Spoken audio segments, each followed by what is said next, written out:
Hello my loyal companions, welcome back to the channel. Today's video, I want to talk about a really hot topic within Rogue Company right now, and that is the idea of forced crossplay for console players who have to play with PC players during their ranked games specifically. I've been able to play the game on pretty much every single platform available, including PC, which is my main, Switch, old gen and new gen consoles, so I got a pretty good idea of how the game plays. However, I want to know your opinions down in the comments below, so do voice them once you've watched the video and understand what I'm coming from. If you're going to enjoy though, make sure you drop a like and subscribe. But now though, let's get into it.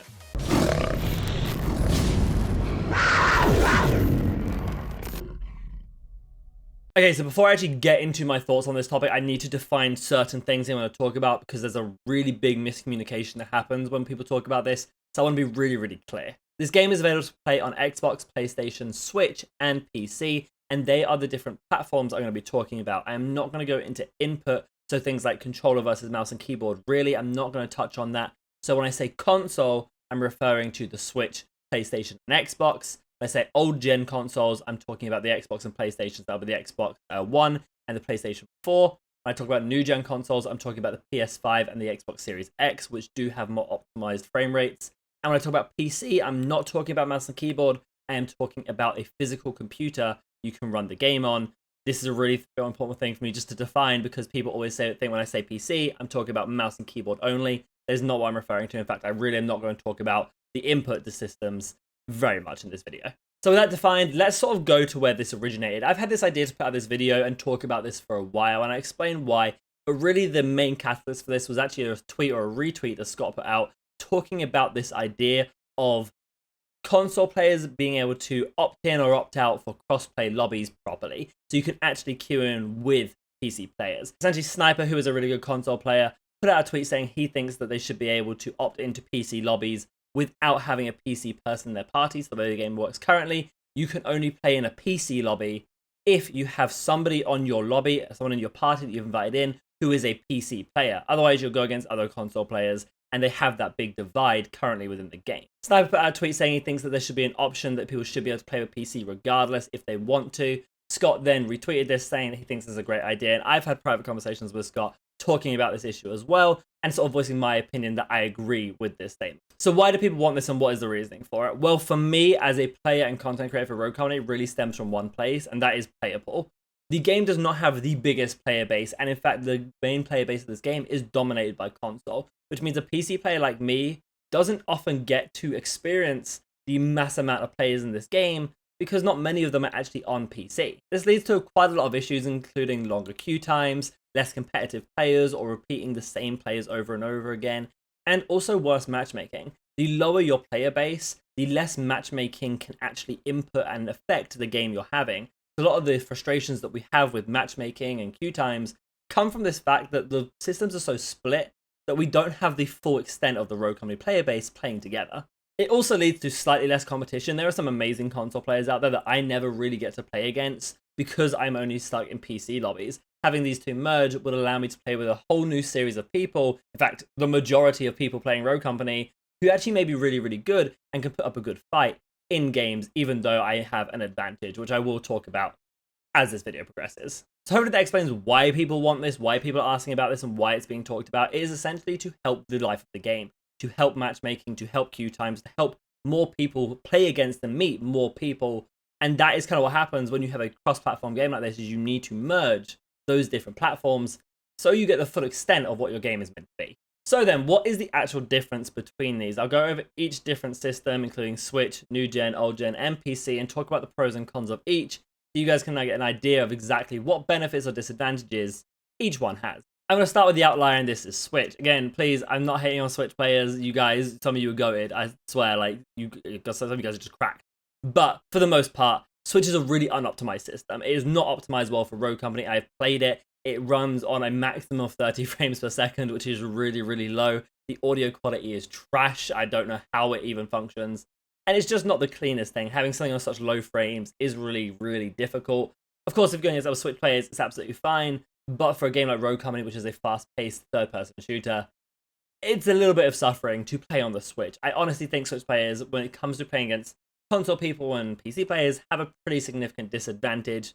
Although, as I said, I mean, get over that and you're absolutely cracked. But for the most part, Switch is a very unoptimized system. I really hated my experience playing on it, and I think it's because I've played the 150 frames and glory that is PC that I really feel this negativity towards the Switch. For old gen consoles, you have a very similar issue, though it's not as bad. You're capped at 60 FPS, which certainly isn't as bad as the 30 FPS of Switch, but doesn't really compare to the 120 or 150 of new gen consoles and PC respectively. I actually originally started playing Rogue Company on my Xbox One like way back when I first started the game, so I was really used to this sort of 60 FPS life, and you don't actually feel the difference. Like, you don't feel any disadvantage when you're playing it because it's just all you're used to. When I dropped down to retest it, I did feel the impact because I've played the two and I can compare them. But for the most part, if you're used to the 60 frames, it's actually not that much of a disadvantage. And the aim assist benefit you get is actually pretty good. And I'm going to explain what I mean by that now. So as we all know, controller has aim assist within Rogue Company, as it does so many other titles like Call of Duty, and etc, etc.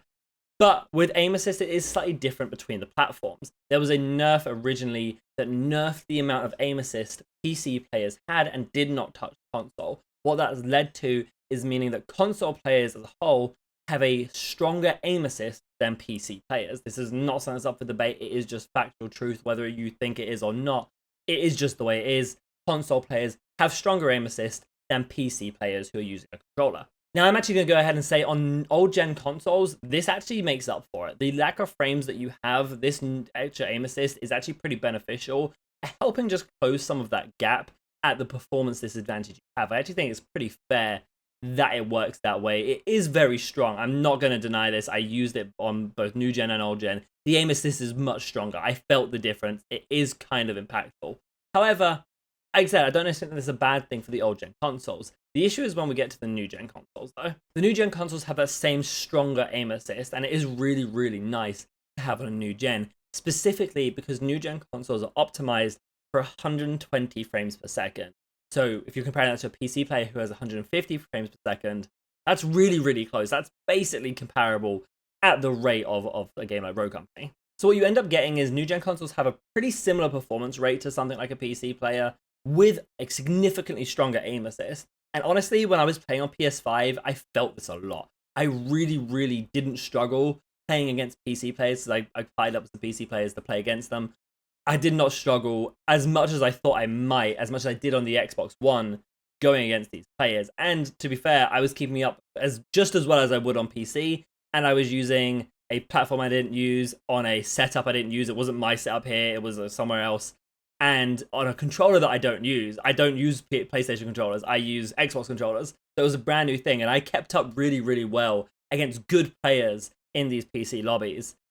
And it was my first time using a PS5. So I do think there is a advantage there. I do think there is a strength to new gen consoles that's probably going a little bit unappreciated. With the increased frame rate and increased aim assist combined, it is really strong. Personally, and this is kind of not really part of the topic, but I do want to just mention it, I think that aim assist could get nerfed on new gen consoles specifically to match that of PC to make it equal, because other than that, they are pretty much equal, like, in terms of everything else. But I will talk about PC now, so you get an idea of the advantages that they may have. So where PCs come into this is that PCs get 150 frames per second, which is really, really nice. It is a very nice, smooth set of frame rate. Again, not too different from 120, if I'm being completely honest. It felt pretty smooth for both of them. But the only other sort of advantage PC players get is you can technically uncap your frame rate, so you can go even higher than 150, up to 240 or more if you really, really want. You will crash on some maps if you do that, but you can get an even higher frame rate. For example, I have a 240 Hz monitor. I don't actually run Rogue Company on 240 Hz because I don't want to crash on certain maps, but I could if I wanted to, which does elevate the advantage ever so slightly. But realistically, the difference from 150 to 240 isn't as big as the difference from 60 to 120. So it's not super important, but there is an argument to be made for the higher frame rate there. That kind of explains all the different platforms, their disadvantages and advantages against each other. You definitely have Switch at the lower end there with the biggest disadvantage going into those sort of lobbies. PC and new gen, I think, rise there at the top, but do compete with each other very, very equally, in my opinion. And then you have sort of that old gen console that sort of fit in between them, but I do think it wouldn't be the worst to like sort of rise them up in there. So then, what is my opinion? Based on all the experimenting I've done, based on so many hours in Rogue Company and having a community filled of Switch players, old gen, new gen, and PC players, what do I think? Do I think that crossplay should be enabled within Rogue Company so that we can get those benefits I talked about at the start of the video? Well, my simple answer is yes. Purely as a PC player, I would like to have better lobbies. I would like to have matchmaking really take effect. I do not think the player base of Rogue Company is big enough that we can really afford to not have crossplay. Personally, I don't even think it should be something that is opted in for. I think ranked specifically ranked, not casuals, but ranked should be forced crossplays. If you want to play ranked, you're playing against everybody. And I have one very particular argument for this that I want to share with you now. Having played around with all the platforms, I see no reason that if an old gen console player can go against new gen console players, there is literally zero reason they shouldn't also go against PC players. That gap between new gen and PC is not very big at all, if at all. And if anything, I would actually give the advantage to new gen consoles because of that additional aim assist. So personally, I think if you're already having that sort of little gap divide between old gen and new gen, you may as well throw PC in there as well. I also think that, honestly, the average PC player, and you've seen these in my games and on my live streams, are not very good. I think the average console player could do absolutely fine into some of the lobbies that I get on PC, even with the disadvantage necessarily. So I don't think that the player base has a high enough skill gap right now that it really warrants the divide between them. So personally, I opt for a forced crossplay in ranked. You have to play ranked crossplay. I think that would solve so many issues within ranked and the game generally. It would make ranked feel more rewarding, better matchmaking, short queue times across different servers. Like I know Oceania can't even find a game half the time. So I think this would be a really, really good way of fixing a lot of the issues within Rogue Company at the moment by just blending this together. And I don't think it's going to have that much of an impact. Assuming you do play Rogue Company, you are pretty good at Rogue Company, and you are good enough to grind rank to a high level, I think you should do fine in a crossplay situation. That's going to finish up my overall thoughts on this issue of forced crossplay within Rogue Company and the difference between the different systems. Let me know your comments down in the comment section below, but also add in what platform you play on so we can sort of get an idea of who we're talking to. Are you playing on Switch, new gen, old gen, or PC? Just so we can get an idea of exactly what we're talking about between each other. Okay then guys, that takes us to the end of the video, and if you did enjoy, make sure you leave a like and subscribe to the channel. You can also come follow me on twitch.tv/RADTHARGAMING. See live gameplay commentaries. I'm also on TikTok, Instagram. I have a second channel, more Radthar, all linked in the description below. For now, guys, I hope you have a fantastic day. And remember, be loyal, be brave, be relentless. I'll catch you in the next video.